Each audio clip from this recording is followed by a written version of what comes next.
একটু লবণ, তখন হালকা একটু ভেজে নেব। পেটে রাখা শুটকির গুঁড়াগুলো দিয়ে দেব।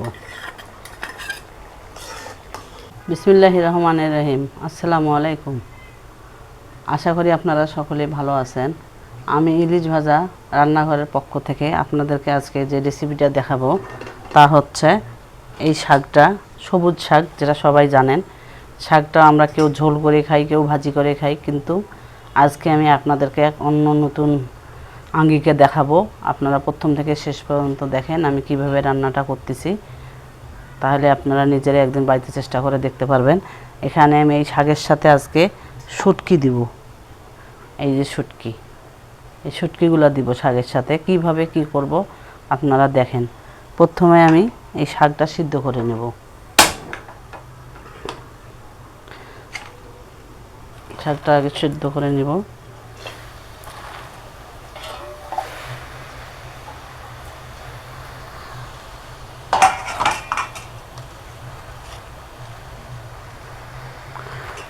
একটু হালকা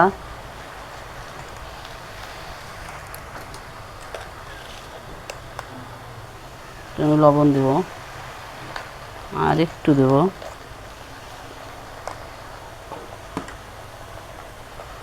একটু নেড়ে চেড়ে ঢেকে দেব।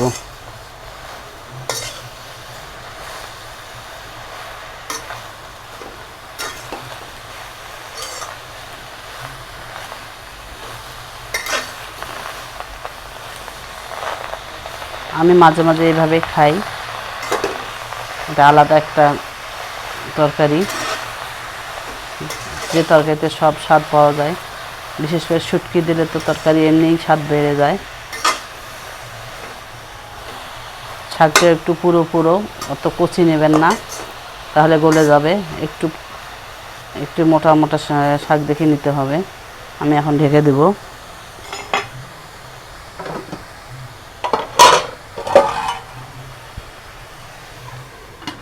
হালকা একটু সিদ্ধ করে নেব।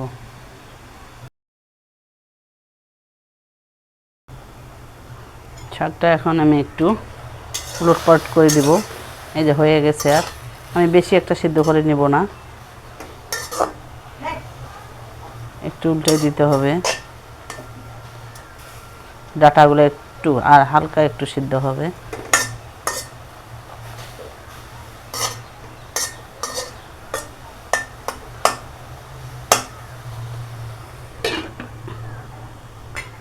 আর 2 মিনিট একটু সিদ্ধ করে নিতে হবে।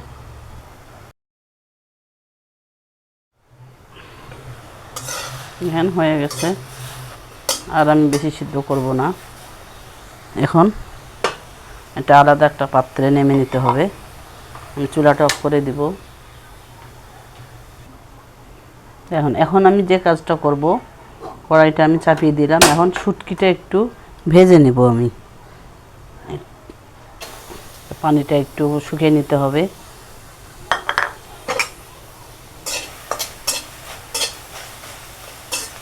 এইভাবে শুটকিটা একটু ভেজে নিতে হবে। হালকা একটু তেল দিতে হবে।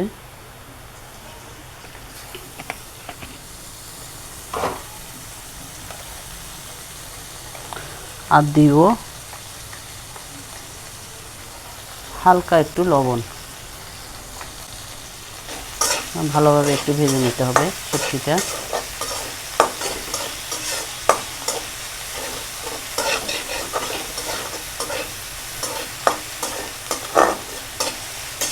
এইভাবে একটু ভালো করে।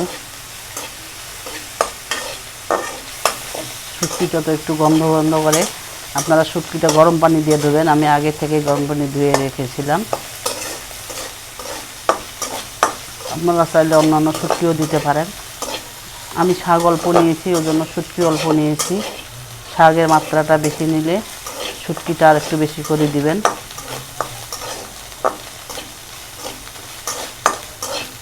এখন হয়ে গেছে শুটকিটা। আমি এখন এটা নেমে নেব।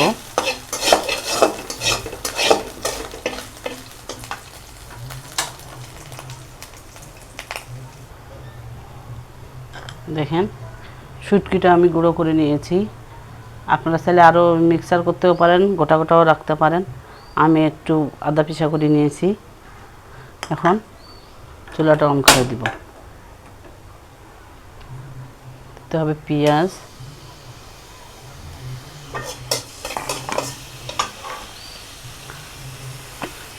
দিব তেল,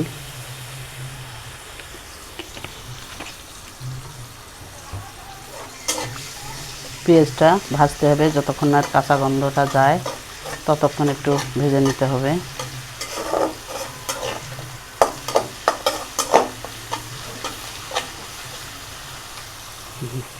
তারপর আমি এখানে দিয়ে দিলাম আদা বাটা, তারপরে দিচ্ছি রসুন বাটা। আমি কাঁচামরিচ পিষে নিয়েছিলাম, সে কাঁচামরিচ দিয়ে দিব। এখন হালকা একটু ভেজে নিব।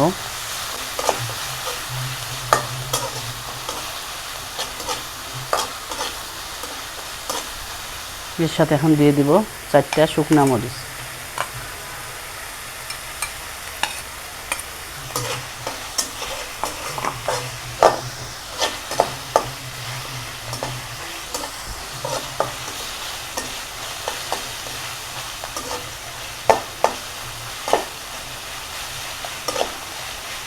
এভাবে একটু ভেজে নিতে হবে।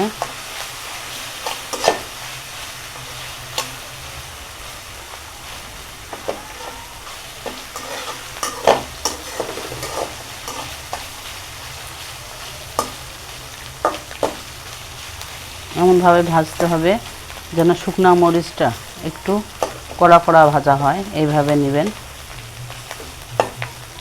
তাহলে শাকের সাথে খেতে মজা লাগবে।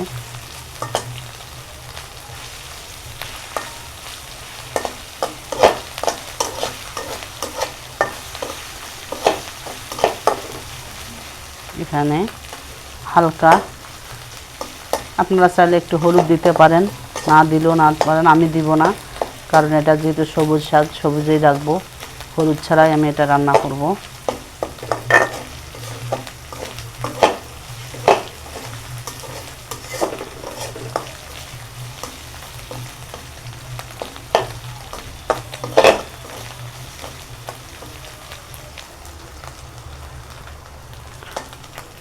এখন এখানে দিয়ে দিব কটা টমেটো কুচি,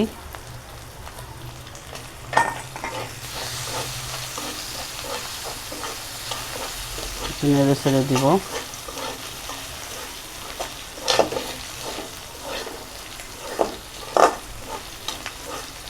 হালকা একটু রঙের মানে কালারটা একটু ফুল করার জন্য হালকা একটু হলুদ দিলে দিতে পারেন, না দিলেও কোনো সমস্যা নেই।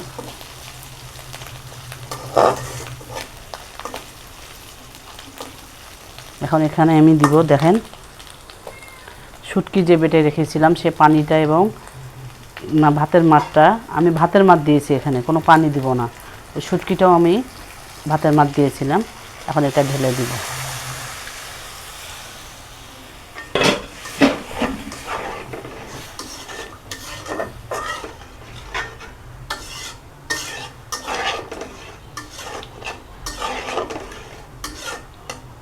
এখন আমি এখানে এক এক করে মশলাগুলো দিয়ে দিব।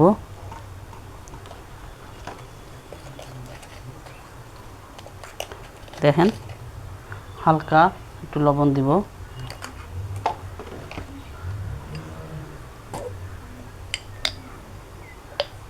একটু দেবো আমি গরম মশলার গুঁড়ো,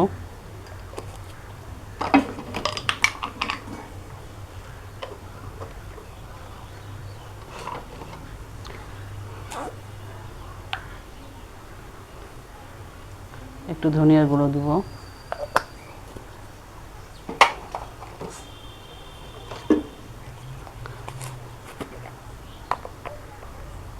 আর দিব হালকা একটু শুকনো মরিচের গুঁড়া।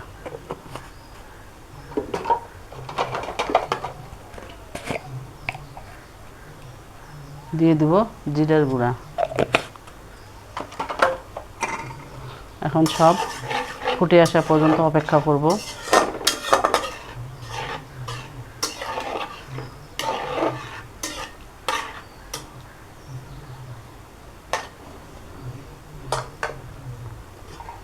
এখন কিছুক্ষণের জন্য একটু ঢাকনাটা দিয়ে দেব।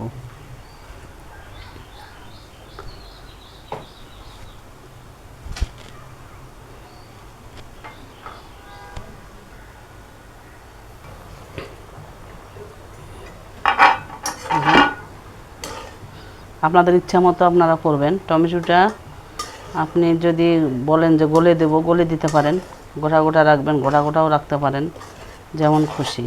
এখন আমি দেখেন এখানে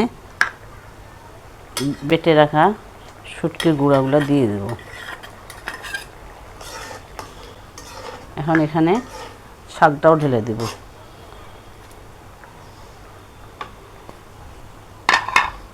এখন কিছুক্ষণ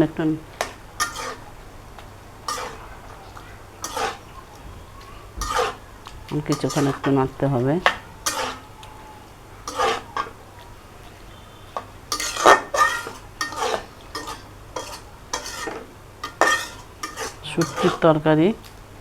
শুটকির তরকারিটা আমরা অনেকভাবেই খাই। এটা একটা নতুন রান্না, হয়তো বা আপনারা অনেকে খেয়ে থাকতে পারেন। মজাই লাগে খাবারটা।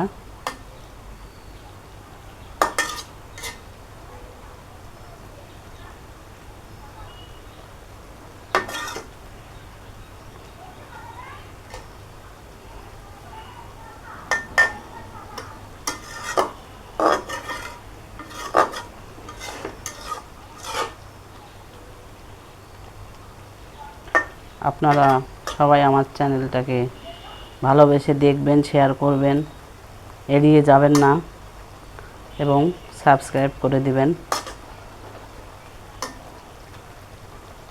এখন এর উপর দিয়ে আমি ধনিয়া পাতা কুচিটা দিয়ে দেব।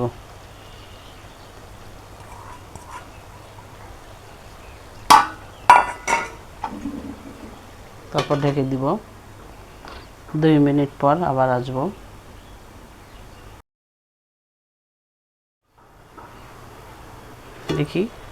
দেখেন হয়ে গেছে আমার শুটকি দিয়া সবুজ শাকের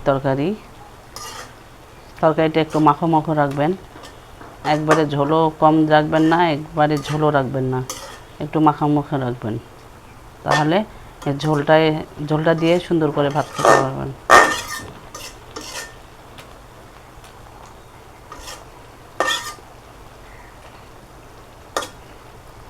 হয়ে গেছে আমার।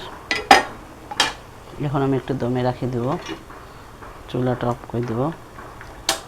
তো বন্ধুরা সবাই আমার জন্য দোয়া করবেন, আমি যেন নিত্য নতুন রান্না নিয়ে আপনাদের কাছে হাজির হতে পারি। আবারও আপনাদের সুস্বাস্থ্য কামনা করে আমি আমার রান্নাটা শেষ করলাম। ভালো লাগলে আমাকে কমেন্ট করে জানাবেন এবং খারাপ হলেও জানাবেন যে আমার কী ভুল ত্রুটি হয়েছিল, তাহলে আমি ধন্য হব। সবাই ভালো থাকবেন। আসসালামু আলাইকুম। ইলিশ ভাজা রান্নাঘরের পক্ষ থেকে আবারও আপনাদেরকে শুভেচ্ছা জানাচ্ছি। আল্লাহ হাফিজ। ফি আমানিল্লাহ।